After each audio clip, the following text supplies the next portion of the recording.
ইবাদতের এই প্রকারগুলোর স্তর, এই প্রকারগুলোর স্তর স্তর হচ্ছে ফরজ, ওয়াজিব, সুন্নত, নফল, মুস্তাহাব, মানদুব।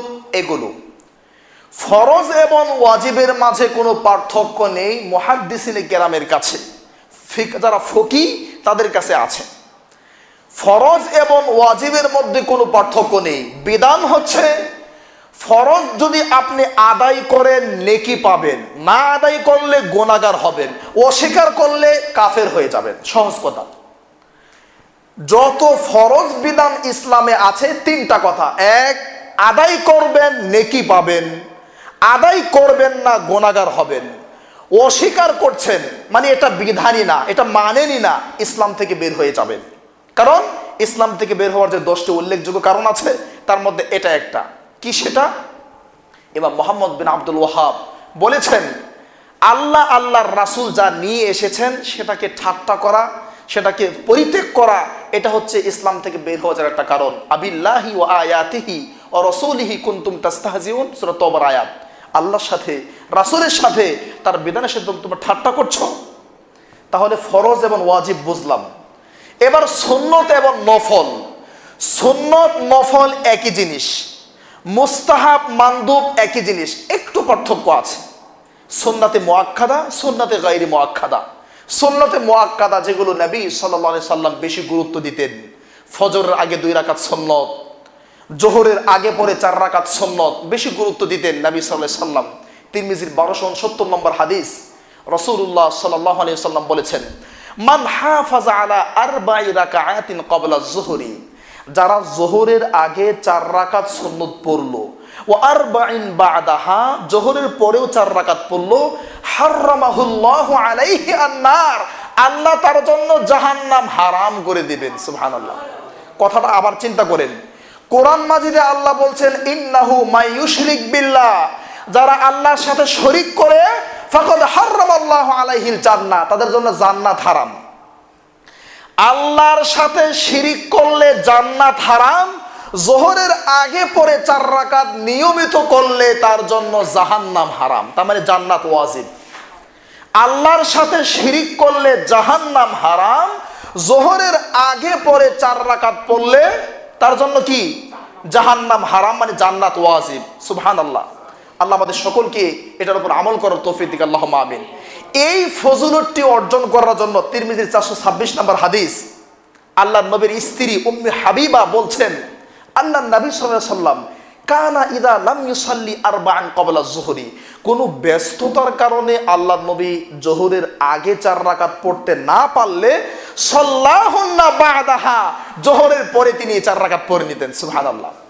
বুখারী মুসলিমের আরেক হাদিসে আসছে, আল্লাহ নবী আসরের পরে পড়তেন, অথচ আসরের পরে নামাজ পড়া নিষিদ্ধ। 3 থেকে 4টা হাদিস বুখারী মুসলিমের, আল্লাহ নবী সাল্লাল্লাহু আলাইহি সাল্লাম আসরের পরে 4 রাকাত পড়তেন।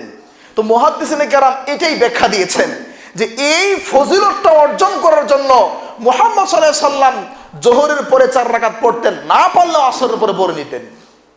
এটি সমাধান দিয়েছেন।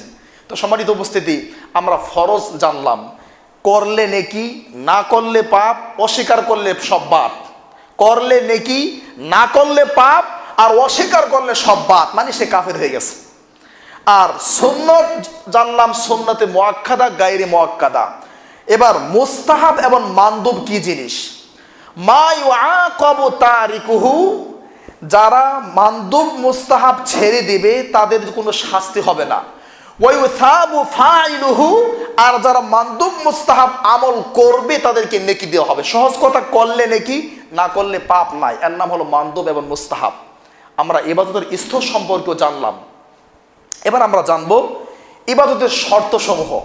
সংজ্ঞা জানলাম, ইবাদতের প্রকার জানলাম, স্তর জানলাম। 4 নম্বরে আমরা জানবো শর্ত। সম্মানিত উপস্থিতি, সব কিছুর একটা শর্ত আছে। আপনি একটা বিজনেস করবেন, সেটারও একটা শর্ত আছে। একটা বাড়ি করবেন, এখানে একটা বাড়ি দাঁড় করাবেন, সেখানেও আপনি রাজুকের পক্ষ থেকে বা সিটি কর্পোরেশনের পক্ষ থেকে অনেক শর্ত আপনাকে দিবে। এখন যারা ওই পূর্বাচল কাঞ্চনে আছে, তাদেরকে রাজুক সর্বোচ্চ 8 তলার পারমিশন দিয়েছে। 8 তলা, তার মানে যেই কোনো জিনিস আপনি করেন সব কিছুর একটা শর্ত আছে। মদিনা ভার্সিটিতে অ্যাপ্লাই করবেন, সেখানে শর্ত আছে, আলিম পাস হতে হবে, হাফেজ হলে ভালো, বয়স 25-এর নিচে লাগবে, সব জায়গায় শর্ত আছে। তো ইসলাম ধর্মেও আল্লাহ সুবহানাহু ওয়া তাআলা আমাদের সকল ইবাদত বন্দিগি আল্লাহর কাছে কবুল হওয়ার জন্য মাত্র 2টি শর্ত দিয়েছেন, বেশি না, 2টি শর্ত। সুবহানাল্লাহ। তার মধ্যে 1 নম্বর শর্ত হচ্ছে, আপনারা সকলে জানেন, ইখলাস। সুবহানাল্লাহ। ইখলাস নাই, ইবাদত নাই। ইখলাস আছে, আপনার ইবাদত আছে। ইখলাসটা কি জিনিস? ইখলাস মানে একনিষ্ঠতা, অন্তরের বিশুদ্ধতা। আপনি যে ইবাদতটা করছেন, এটা কি আসলে নিজের পক্ষ থেকে করছেন, নাকি বয়স 50 হয়েছে, মাইনুল ভাইয়ের পাশে থাকেন, উনি প্রতিদিন ফজরে আসেন, আপনি আসেন না, না আসলে কি বলবে, এই জন্য করছেন? এই চিন্তা আপনার ভিতরে আছে কিনা? ইখলাস হলো এমন একটা জিনিস, যে জিনিস আল্লাহ সুবহানাহু ওয়া তাআলার কাছে আপনার ইবাদত কবুল করাবে, আর না থাকলে কবুল করবে না, কবুল হবে না। যেমন দেখেন, আল্লাহ সুবহানাহু ওয়া তাআলা 30 নম্বর পারা সূরা বাইয়িনার 5 নম্বর আয়াতে বলছে, ওয়ামা উমিরু, তাদেরকে আদেশ করা হয় নাই ইবাদত করার। তাদেরকে ইবাদতের আদেশ করা হয় নাই। কিসের আদেশ করা হয়েছে? ইল্লা লিয়াবুদুল্লাহ। ইবাদত যদি করতে হয় তাহলে মুখলিসিনা, ইখলাসের সাথে করতে হবে। কথা বুঝতে পারছেন? এটার সহজ অনুবাদ হলো, তাদেরকে ইখলাসের সাথেই ইবাদত করার আদেশ করা হয়েছে। ওয়ামা উমিরু, আদেশ করা হয় নাই, ইল্লা, তবে হয়েছে মুখলিসিনা, ইখলাসের সাথে। সুবহানাল্লাহ। এরপরে আল্লাহ সুবহানাহু ওয়া তাআলা সূরা জুমারে 11 নম্বর আয়াতে বলছেন, কুল, হে নবী আপনি বলে দেন, ইন্নী উমিরতু, আমাকে আল্লাহ আদেশ করেছেন, আন আ'বুদাল্লাহ, যেন আমি আল্লাহর দাসত্ব করি, ইবাদত করি, মুখলিসিনা লাহুদ্দিন, ইখলাসের সাথে। সুবহানাল্লাহ। সূরা জুমারের 14 নম্বর আয়াতে আল্লাহ বলছেন, কুল, হে নবী আপনি পৃথিবীর মানুষকে বলে দেন, কুলিল্লাহ আ'বুদু, যে আমি মুহাম্মদ আল্লাহর ইবাদত করি, মুখলিসান, ইখলাসের সাথে, লাহু দীনি, দিন আল্লাহর জন্যই। ইখলাস সম্পর্কিত দলিলগুলো পাচ্ছেন সূরা বাইয়িনার 5 নম্বর আয়াত, সূরা জুমারের 11 নম্বর আয়াত, সূরা জুমারের 14 নম্বর আয়াত। আল্লাহ নবীকে বলছেন, জানিয়ে দেন আপনি পৃথিবীর মানুষকে, যে ইখলাস ছাড়া কোনো ইবাদত আমার কাছে কবুল হবে না। এরপর আল্লাহ আরো বলেছেন, ফাবাশশির ইবাদ, আমার বান্দাদেরকে আপনি সুসংবাদ দেন, আল্লাযীনা ইস্তামিউনাল কওলা, যারা বক্তার বক্তব্য শুনে, যারা বক্তার বক্তব্য শুনে সব বক্তব্যই মানে না, ফায়াত্তাবিউনা আহসানা, বক্তার যেই বক্তব্য সঠিক সেটা মানে, সবগুলো মানে না। এই আয়াত প্রমাণ করছে, আমরা মানুষ, বক্তা বক্তব্য দিবে, তার সব বক্তব্য যে মানতে হবে, তার সব বক্তব্য যে সঠিক হবে তা নয়, সঠিক হলে মানতে হবে, সঠিক না হলে মানা যাবে না। কারণ আল্লাহ বলেছেন, আল্লাযীনা ইস্তামিউনাল কওলা, ইস্তামিউ মানে কান লাগায়া শোনা। যারা বক্তার বক্তব্য কান লাগায়া শোনে, ফায়াত্তাবিউনা আহসানা, অতঃপর যেটা সবচেয়ে সুন্দর সেটাই মানে, উলাইকা হুমুল আলবাব, এরাই হলো বুদ্ধিমান। সুবহানাল্লাহ। আমাদের অভ্যাস খুব খারাপ, আমরা কোরআন মাজিদের দলিল দেই, ফাসআলু আহলায যিকরি, পীর সাহেব, দরবেশ সাহেব, গাউস, কুতুব, আলেম, ওলামা, মুফতি, মুহাদ্দিস, মুয়াজ্জিন, সবাইকে ফতোয়া জিজ্ঞাসা করতে হবে। আল্লাহ বলেছেন, ফাসআলু আহলায যিকরি ইন কুনতুম লা তা'লামুন। কিন্তু পরবর্তী আয়াতটা তেলাওয়াত করি না, বিল বাইয়িনাতি ওয়াজ জুবুর। আলেম সাহেব, মুফতি সাহেব, মুহাদ্দিস সাহেব যে কথাটি বলেছেন, সেই কথার পক্ষে কোনো দলিল আছে কিনা। এই কথাটির কারণে, এই সমস্যাটির কারণে আজকে আমরা ইসলাম নিয়ে বিপর্যস্ত অবস্থায় আমরা আছি, খুব বিপদে আছি। কারণ আমরা কোরআন মাজিদের একটু মানি আর একটু মানি না।